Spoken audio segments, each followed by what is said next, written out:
Hello everyone, and welcome back to yet another 5-minute build showcase for Destiny 2.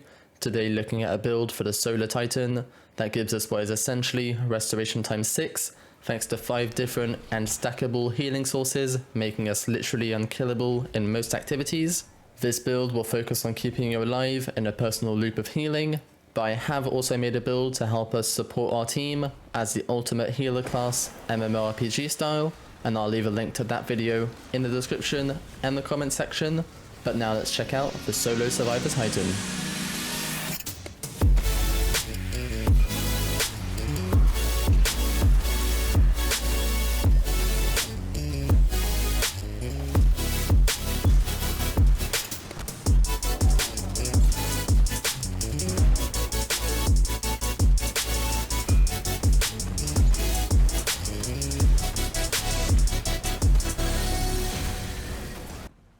The whole point of this build is to always have some kind of healing proccing to make sure we are always stocked up on health, allowing us to focus on defeating our enemies, since all of this healing activates pretty much passively just by playing the game.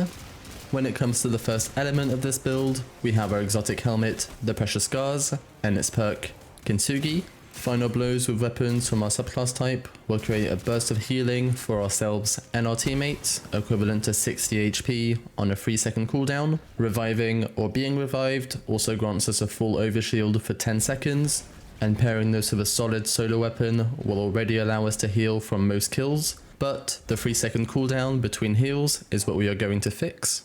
Taking a look at our subclass, I've chosen to go for the Hammer of Soul for some longer range while also being able to target damage bosses or champions. The choice of Barricade is completely up to you, but I prefer running Towering Barricade for this type of build. When it comes to the melee, it's better to go for Hammer Strike for instant scorching and possible ignitions from defeats. However, throwing Hammer can also be a good option. When it comes to the grenade, anything works, but I found the most effectiveness from the FIREBOLT grenade for more scorching and targeting multiple enemies. Our first aspect is going to give us our second source of healing with Soul Invictus. Solo ability Final Blows, Hammer of Soul impacts, and defeating scorched targets create sunspots. While standing in these sunspots, abilities recharge faster and super drain slower, while also applying scorch to targets inside. And on top of all of this, stepping inside of a sunspot will apply restoration times 2 for our second source of healing.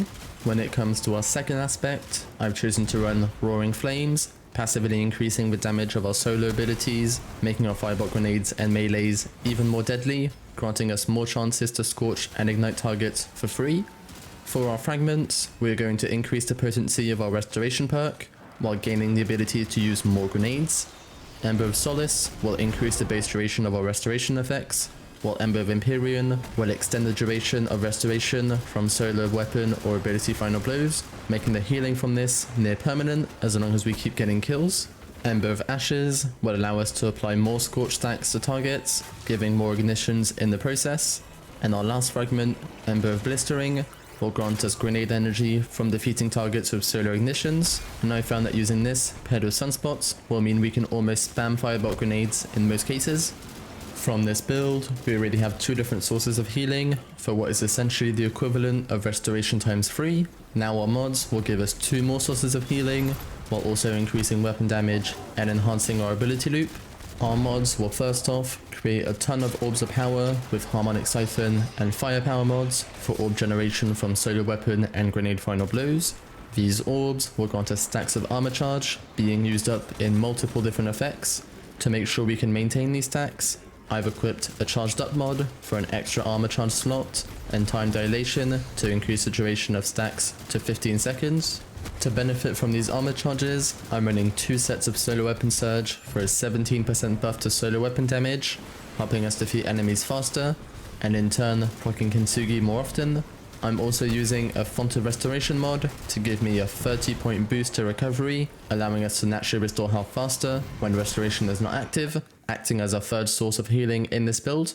The final mod using up our armor charges is BULWARK Finisher, which I use as a last resort where finishing enemies grants an overshield but consumes all current stacks of armor charge. To better help our ability loop, I'm running 2 sets of momentum transfer so that causing damage with our grenades reduces our melee cooldown by 25%, allowing our hammer strike to scorch and ignite targets more often, and I'm also using 2 sets of Ashes to Assets to gain super energy from grenade damage, meaning we can have Hammer of Soul available for most bosses or champions, or to clear a room of ads while placing sunspots all over the map.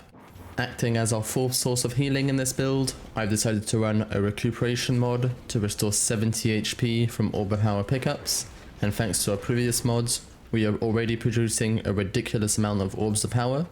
Thanks to this setup, we already have a more than overkill way to heal with multiple sources overlapping for maximum efficiency, but if you want to go one step further to have a 5th source of healing, you can go for the Crimson Hand Cannon.